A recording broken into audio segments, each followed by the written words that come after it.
भगवान शिव ने चोरी क्यों की? एक दिन पार्वती भगवान शिव से बोली, प्रभु आप सदा सबकी कथा सुनाते हैं, आज कुछ अपनी कथा भी सुनाइए। दुनिया आपके चमत्कार सुनती है, आज मैं आपके हृदय की कथा सुनना चाहती हूँ। भोलेनाथ मुस्कुराए बोले, देवी आज मैं तुम्हें अपनी चोरी की कथा सुनाता हूँ। पार्वती ने हंसते हुए कहा, प्रभु आप और चोरी, यह तो अद्भुत बात हुई। आप तो सन्यासी योगेश्वर त्रिकालदर्शी हैं, फिर आपसे चोरी। भोलेनाथ हंसे, देवी यह चोरी साधारण नहीं, यह भक्ति की चोरी है। जब त्रेता युग में श्री हरि विष्णु ने श्री राम रूप में अवतार लिया, तब मुझे यह समाचार मिला। मैं आनंद से भर गया। मैंने सोचा स्वयं परमात्मा मनुष्य रूप में अवतरित हुए हैं, यह तो मेरे लिए अवसर है, मैं दर्शन किए बिना कैसे रह सकता हूँ। पार्वती बोली, तो आप चले गए भोले? बोले, हाँ देवी, पर चोरी से। तुमसे बिना बताए? पार्वती बोली, आपने मुझसे छिपाकर यात्रा की और अकेले गए। भोले हंसे, नहीं देवी, अकेला नहीं गया, एक और गया। पार्वती बोली, कौन गया आपके साथ? भोले बोले, काकभूषुंडी। पार्वती ने हंसकर कहा, हमारे रहते आप किसी कौवे के साथ चले गए। भोले मुस्कुराए, देवी तुम नहीं जानती, वो मेरे प्रिय भक्त हैं, श्री राम के अनन्य सेवक हैं।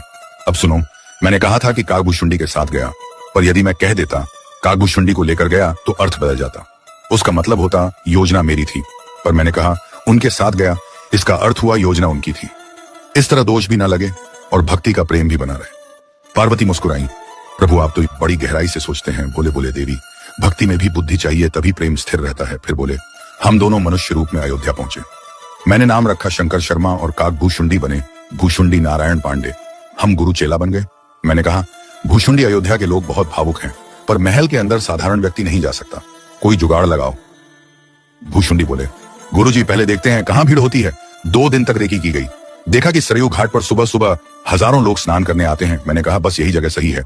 वहां एक छोटा सा कमरा किराए पर लिया गया, बोर्ड लग गया, भविष्य पूछो केंद्र प्रोप्राइटर शंकर शर्मा, सहायक काकभूषुंडी पांडे नीचे लिखा गया। पहले महीने बिना फीस भविष्य बताया जाएगा। अब बात पूरे अयोध्या में फैल गई। लोग कहने लगे एक नए बाबा आए हैं जो हाथ पकड़ते ही सब बता देते हैं। अब मैं क्या करता देवी, मैं तो त्रिकालदर्शी हूँ, जब कोई भक्त हाथ देता तो तुरंत कह देता। आज तुम पराठा खाकर आए हो, कल तुम्हारा झगड़ा हुआ था, पर अब सब ठीक है। लोग दंग रह जाते, कुछ तो श्रद्धा से गिर पड़ते, कुछ कहने लगते बाबा तो साक्षात सिद्ध हैं। भीड़ बढ़ने लगी, रात में 12 बजे से लाइन लगने लगी। कोई चादर डालकर बैठ जाता, कोई दीप जलाकर मनोकामना मांगता। अब इतना नाम हुआ कि बात महारानी कौशल्या तक पहुंच गई।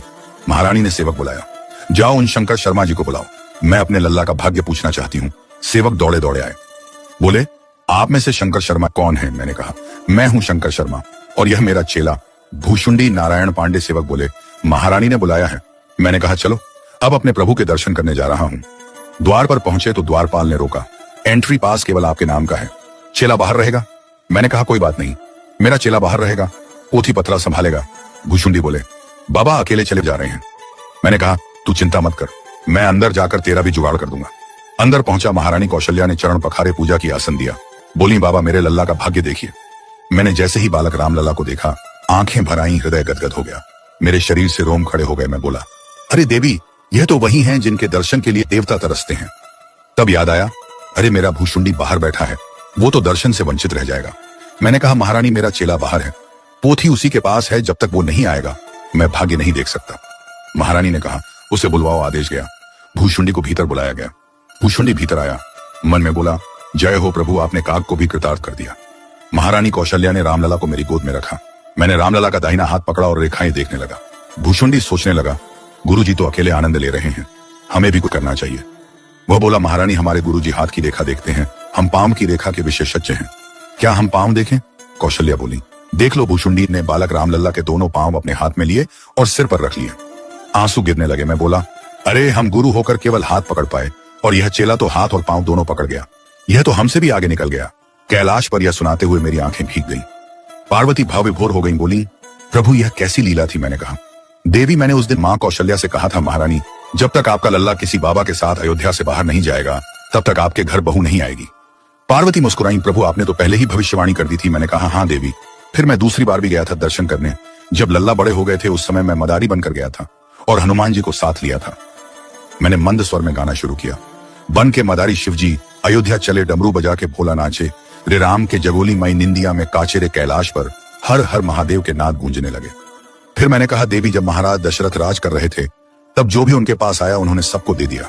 किसी ने गजरत मांगा, किसी ने हीरे, कोई पुत्र, कोई धन, सबको मिला। फिर नामकरण संस्कार का दिन आया। गुरु वशिष्ठ आए, चारों बालकों के नाम रखे। ज्येष्ठ पुत्र का नाम रखा राम, जो आनंद के सागर हैं, सुख के धाम हैं। दूसरे पुत्र का नाम रखा भरत, जो राम प्रेम के प्रतीक हैं। तीसरे पुत्र का नाम रखा लक्ष्मण, जो भगवान के प्राण समान हैं। और चौथे पुत्र का नाम रखा शत्रुघ्न, जो दास के दास हैं। मैंने कहा, देवी, जो राम में लीन हो जाता है उसके सारे विकार मिट जाते हैं। जो दास भाव में रहता है वह बालक की तरह निश्चिंत हो जाता है। जैसे बच्चा अपनी मां पर पूर्ण भरोसा रखता है, वैसे ही जो राम पर भरोसा करता है उसका भार स्वयं भगवान उठाते हैं। पार्वती ने कहा, प्रभु चारों भाई चारों वेदों के समान हैं। मैंने कहा, हाँ देवी, राम ज्ञान का स्वरूप है, भरत प्रेम का, लक्ष्मण भक्ति का और शत्रुघ्न सेवा का। पार्वती बोली, प्रभु आपने चोरी की बात कही थी, पर अब समझ में आया कि यह चोरी प्रेम की थी। मैंने कहा, हाँ देवी, यह चोरी भक्ति की थी। जब मनुष्य ईश्वर के दर्शन की चोरी करता है तो वही चोरी उसे मोक्ष देती है। मैंने जो चोरी की थी वही मेरे जीवन की सबसे बड़ी लीला थी। पार्वती ने नमन किया, प्रभु आपने आज भक्तिभाव का सच्चा अर्थ बताया। मैं मुस्कुराया, देवी यही कारण है कि मैंने चोरी की थी, राम दर्शन की चोरी। जिसने एक बार भी राम के दर्शन किए उसका जीवन धन्य हो गया। यह कहकर मैंने डमरू उठाया। नंदी हर्षित हो उठा। कैलाश पर हर हर महादेव, जय श्री राम जय का भूषुंडी जी के नाद से संपूर्ण ब्रह्मांड गूंज उठा। दर्शकों, आपसे विनम्र अनुरोध है कि आप इस भगवान शिव की कथा को शेयर करना मत भूलिएगा। हम चाहते कि इस शिवरात्रि तक यह कथा हर शिव भक्त तक जरूर पहुंचे। यदि आप भी भगवान शिव और मां आदिशक्ति के भक्त हैं तो यह कथा 5 लोगों को शेयर अवश्य करें। हर हर महादेव।